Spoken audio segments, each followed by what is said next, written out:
Good evening mga kapaksiw. Tingnan niyo po ang aking tatay. Ang tatay ko po ay 97 years old. Pinanganak po siya no October 1, 1930. Di ko man 20. Plus basta kasi 97 ang sinabi ng lola ko noon. Mag-add sa 89 daw, mag-add ng 8 years or 7 years to 8 years kasi nung giyera ng mga Hapon, hindi daw po inarehistro itong mga ito kasi tinago po sila.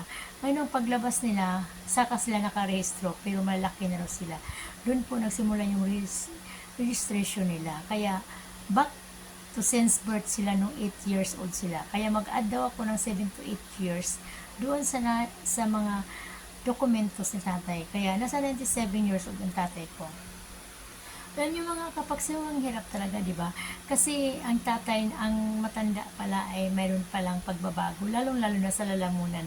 Ang lalamunan daw ay lumiliit na yung butas at yung mga muscles natin sa panga ay hindi na nagpa-function, kaya yun nahirapan tayo magdulo. Kaya mostly, ang mga matatanda ay kumakain na ng lugaw. Ay mga kapagsiw, natutuwa naman ako kahit papaano tumaas pa or humaba pa yung buhay ng tatay ko kahit hirap siya lumunok. Dahil kung ano-ano lang ang mga pinapakain ko, maya-maya ako sila pinapakain. Maya-maya ako sila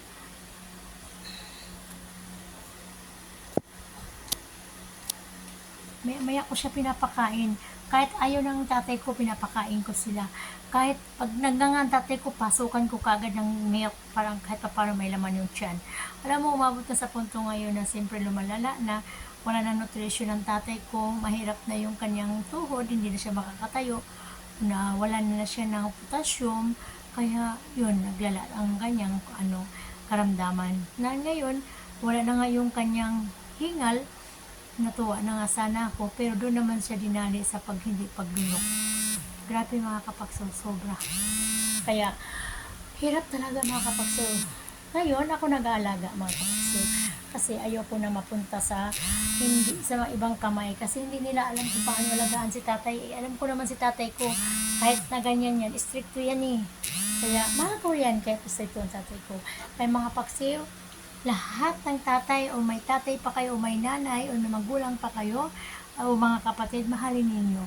Huwag nyo sila pababayaan kasi pag yung pababayaan ninyo, konsyensya ang abutin natin sa buhay natin. Kaya kailangan, ako nga ipinagpalit kong hanap buhay ko kung anumang mga bagay-bagay na mayroon ako, hindi ko na inilantana, hindi ko na inintindi. Kaya tatay ko talagang iniintindi ko sa ngayon. Bahala na yung mga yan kung anong mayroon. Kaya, hello, bye-bye mga kapagsi, bye-bye, good evening po.